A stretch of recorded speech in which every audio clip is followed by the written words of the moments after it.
Bulag ako pero hindi ako tanga. Kala mo hindi ko alam yung ginagawa mo? Pwede bang lumayas ka dito?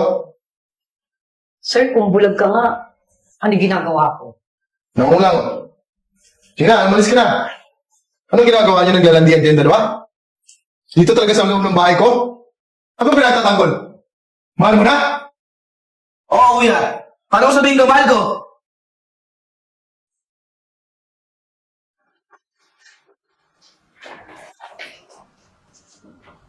Ano ba yan?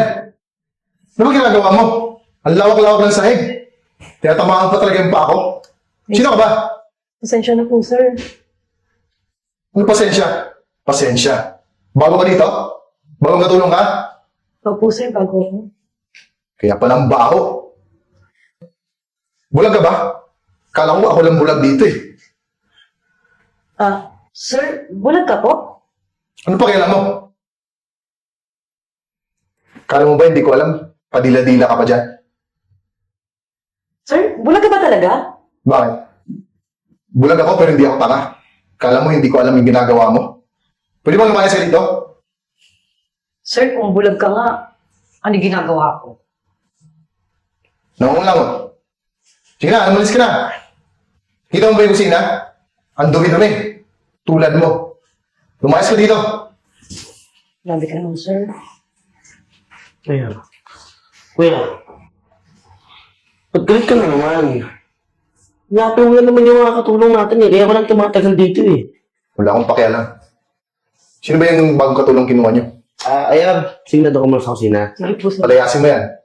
Kuya. Bakit ang init-init na naman ang ulo mo ngayong araw? Alam mo yung pinagdaan ko, di ba? Alam mo naman mainit ang ulo ko sa mga babaeng yan.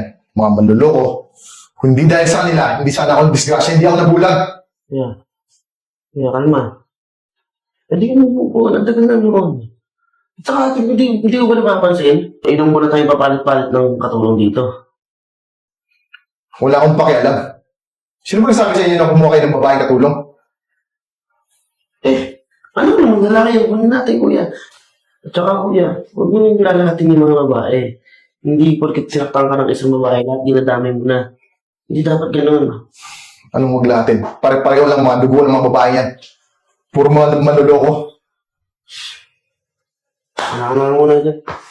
Cedric, pwede bang yatid mo muna ako sa kwarto? Gusto mong pahinga? Tara na. Kaya, tandaan nyo ha. Ito lang.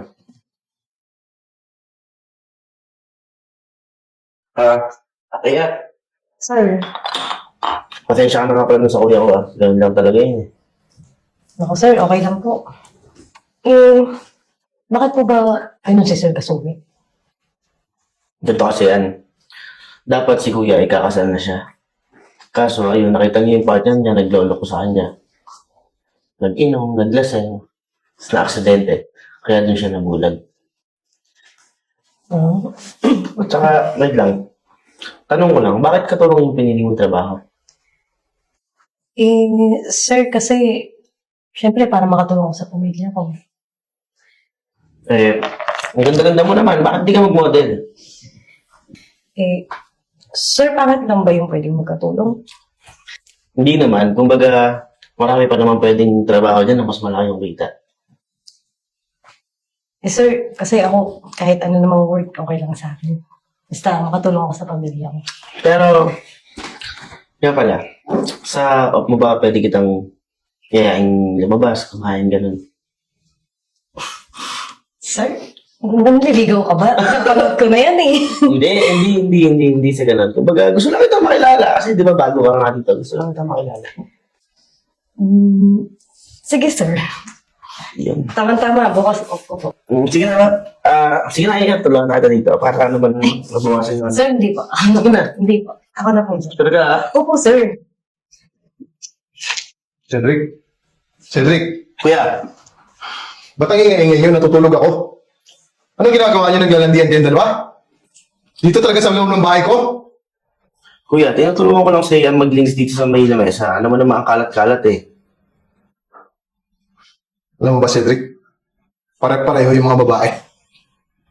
Mga manluloko, manggagamit. Paano naman eh?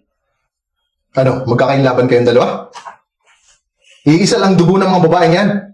Manluloko magagamit. Kuya, kung naman magsalita ng ganyan kay AR. Iba naman to. Wala kang kaalam-alam to sa mga nangyari sa atin. Anong iba? Iba? Pare-pareho lang yan. Saan na? AR, sige na, doon ka na muna. Sige po, sir. Huwag kang magpaloko sa mga babaeng yan, ha? Tara na, Binabalaan kita, Cedric. sige na, kuya. Tara na. Kwarto. Nandiyan ka na naman. Ilang beses ko masasabihin sa'yo. Pag nandito ako, huwag kang maglinis sa harap ko. Di ba sinabi ko sa'yo? Pag hindi ka lumayas dito, gagawin kong impyerno yung buhay mo. Sir, grabe ka naman. Ang dumi na po kasi ng bahay, kaya kailangan ko lang linisin. Ano ba talagang plano mo dito? Ha? Alam ko na. Papainlabin mo si Cedric, gagamitin mo, gagawin mo, tapos iiwanan mo. Ganun ba yan?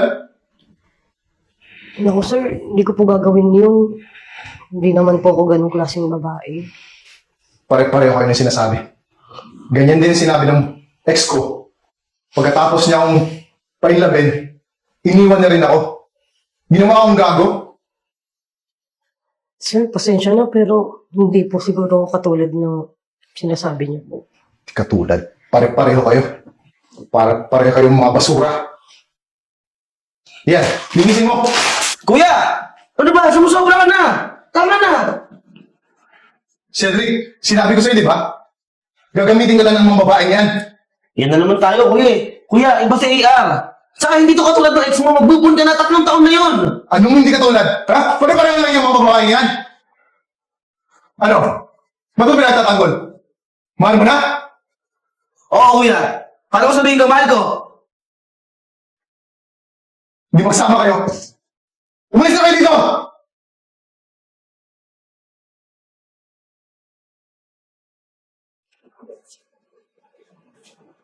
Aalis na po siguro na sa trabaho. Bakit naman? Yung kuya niyo po, hindi ko naman kakayanan. Sobrang sungit. Alam mo, AR, hindi mo kailangan umalis sa trabaho. Kung gusto mo naman, pwede naman natin gawin na pagka nandyan si kuya, huwag ka muna lumabas. Manap na lang ako na ibang kasambahay na pwede mag-alaga sa kanya. Yes.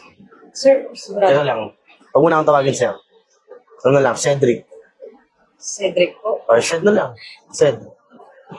Bakit naman po, sir? Ay, Cedric pala. May tatanong nga po pala ako, sir. Ano yun? Nahiya po ko, pero yung sinabi niyo po kanina, totoo po ba yun? Pag sinabi ka bang totoo, sasagutin mo na ako? Cedric? Ganito na lang. Sasabihin ko sa yung sagot, naalala mo yung last week na kinainan natin? Hook up mo. Sige bukas, magkita po tayo. Talaga? Antay kita doon, ha? Sige po. Sige na. Sige po, sir. Papahinga na ako. Ikaw, ingat.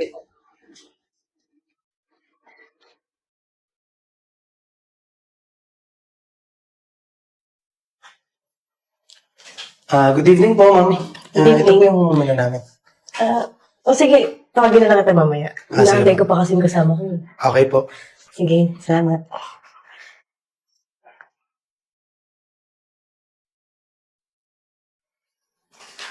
Ma'am, ready na po ba kayong order? Sandali lang, kuya ya. Antayin ko lang yung kasama ko. Order ako, tatawag ako. Okay po, sige po. Take your time, ma'am. Sige po.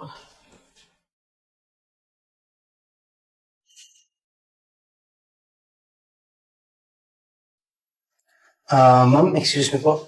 Last order na po to. Order pa po ba kayo? Alating na po yun. Tatawagin ko na lang po kayo. Sige po.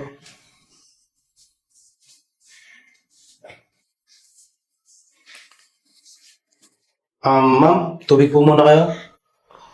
Salamat. Sige po, ma'am.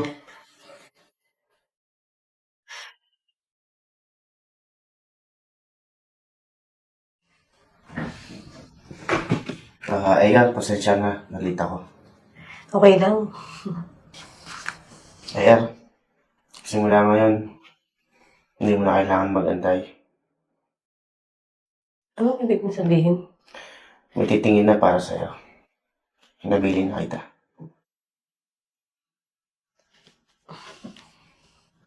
Hello, AR. Wala na si Cedric. Wala na yung kapatid ko. Paano pag nawala si Cedric? Ha? Kausap ko lang po siya kanina. Paano po nangyari yun? Pumunta ka na dito, please. Sige po, sir. Papunta na po ako.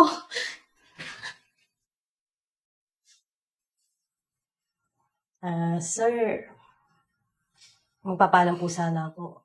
Aalis na po ako. Bakit ka aalis? Sino ba nagpapaalis sa'yo dito?